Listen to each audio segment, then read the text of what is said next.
வானில் தோன்றும் மூன்றாம் பிறை யாரோ இல்லை நானே நானே எங்கோ போகும் வந்த மேகம் கூட பூவை தோளை தொட ஆசைப்படும்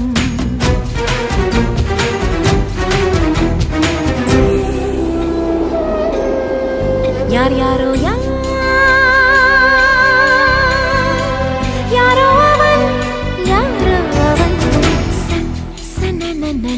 சன் சன் சன் யார் யாரோ யாரோ யாரோ யாரோ அவன்